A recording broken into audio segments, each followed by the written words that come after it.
Yeah, I think our depth's outstanding. If you look at the weekend's game, all the fresh players that come in perform really well, and even I just watched it from TV. They just looked a level above the others with their speed and intensities. Episode 7 of the Talking Points, and in a season where there is no VFL footy to watch, we thought it would be a good opportunity to give a rundown on some of the younger blokes in the side. We've got Matt Egan with us. Thanks for your time, Egs. Thanks, Benny. Now, how have the practice matches been going? It's really challenging times. Have the boys been accepting to playing in all different formats? Yeah, it's a really weird season for the boys. We had a game last weekend against St Kilda, but it was 12v12. We had 3 North Melbourne players. 1 played with us and 2 played with St Kilda. So it's different times, but the boys just need to play games. So they'll do anything they can really to get out there and have a hit out.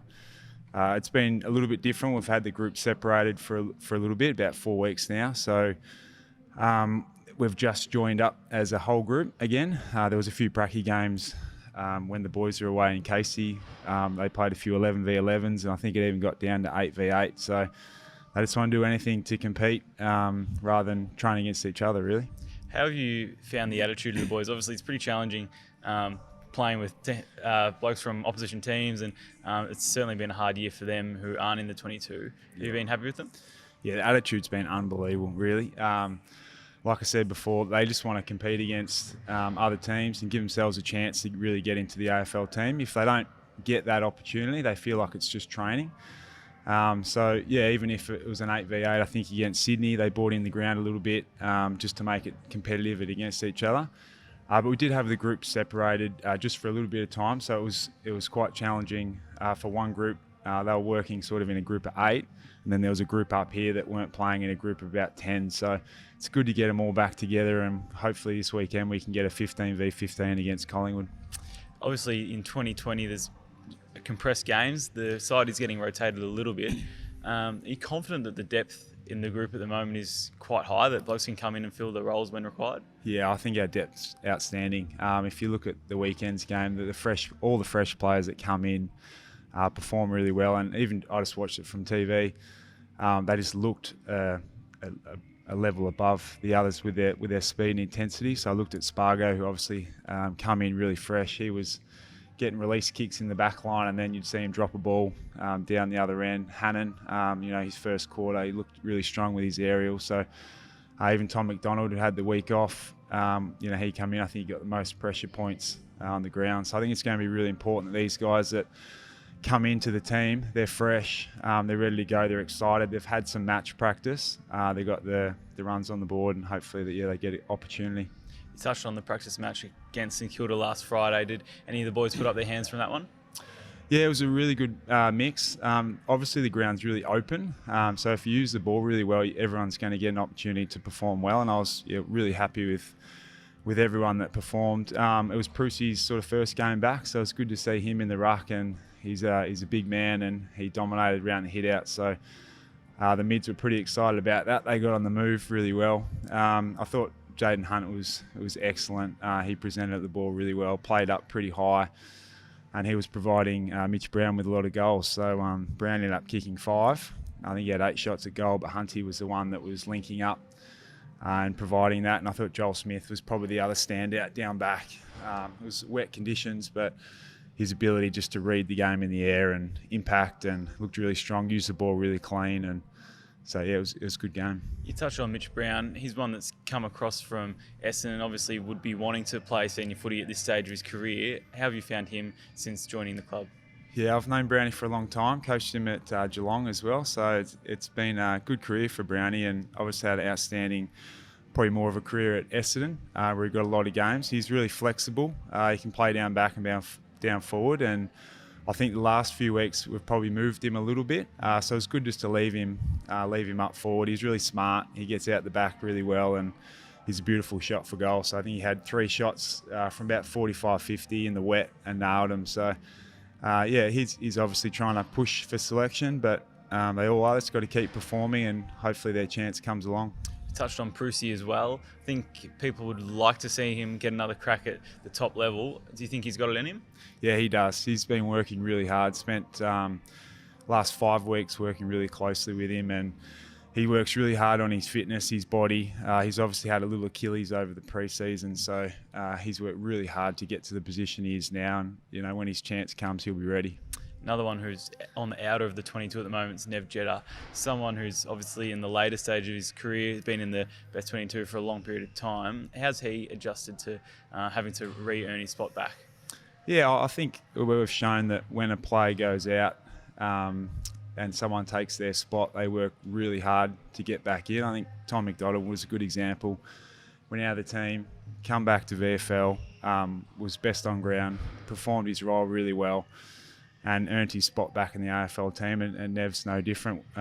He's got a great attitude. He's one of the best leaders I've seen. And the times I've had with him the last few weeks, he'll be ready. So he's obviously had a few little niggles as well, but his body seems good. Hopefully he gets his opportunity again. We missed the first round in the draft for 3 years, in 2016, 17, 18. So we got some second rounders in. We're sort of starting to see them stand up now. Someone like a Tom Sparrow, who you spent a lot of time with, he's now playing ones footy. Are you proud to see someone like him take the next step? Yeah, that's the best part of my job, seeing young players that come in, work really, really hard on their game. Someone like Tommy, who's got great humility, how he treats people, but also his hard-working nature. Both him and JJ have been glued at the hip together since they got here. Both obviously strong inside mids, and I think JJ's in the same position that they're ready. Both JJ and Tommy have been competing against Viney, Brayshaw, Oliver, Petrarca all pre-season, and they've been pushing him really hard. So I don't think it matters that you earn your time in the VFL, and you get runs on the board, and then when your chance comes, like Tommy Sparrow showed, he comes in and performs really well. So absolutely wrapped, and I think JJ's not far behind. James Jordan is one that fans probably don't know a lot about. What can you sort of let people know about him? Yeah, I think he was the youngest player in the draft last year. So he's obviously still only 19 in his second year. He's a strong inside mid that's worked really hard on his game. So he followed around Clayton Oliver, I think, for a year. Just did everything he did in the gym and on the track, and he learns the game really well. He's really tough over the ball, uses the ball well. So when his time comes, he'll be ready. He's really a dedicated young man. Another one from last year's draft, or 2018 draft, was Cade Chandler. I think the last update we gave on him, he was playing down back. What's he at the moment? Yeah, he's still down back. He's learning his craft down there. He's really exciting, trying to learn a bit like Rory Laird or Brodie Smith type players, really aggressive in offence. Still learning the system that Chappie and the coaches want to do down back, but he's really close. He's very exciting. He's really quick, great speed.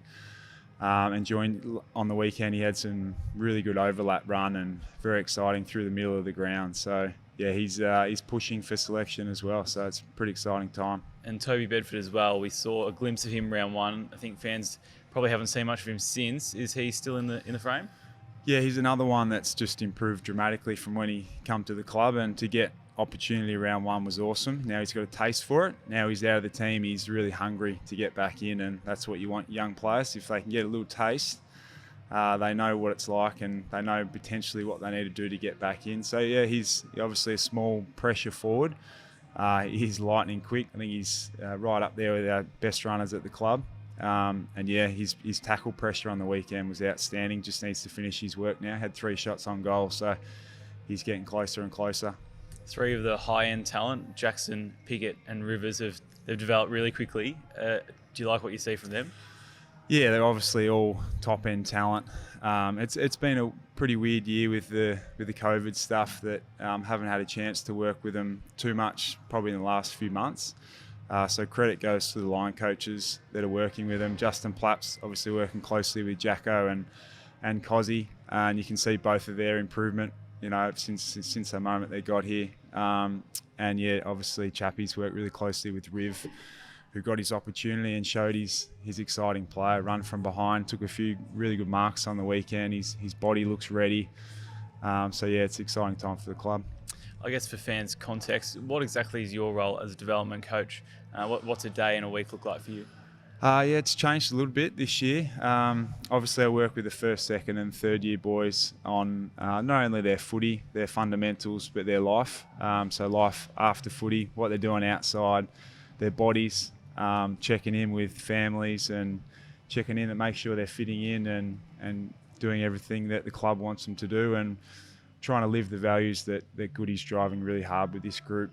So I drive that mainly with the young boys. Game day was VFL with the crew, but obviously it's all sort of changed now. So I'm working or coaching that group now when the AFL travel and things like that. And yeah, I have my own group. So now that the groups are sort of separated, they're in small groups of 8. Every coach sort of has their own group of 8. So I have Group F. So shout out to Group F.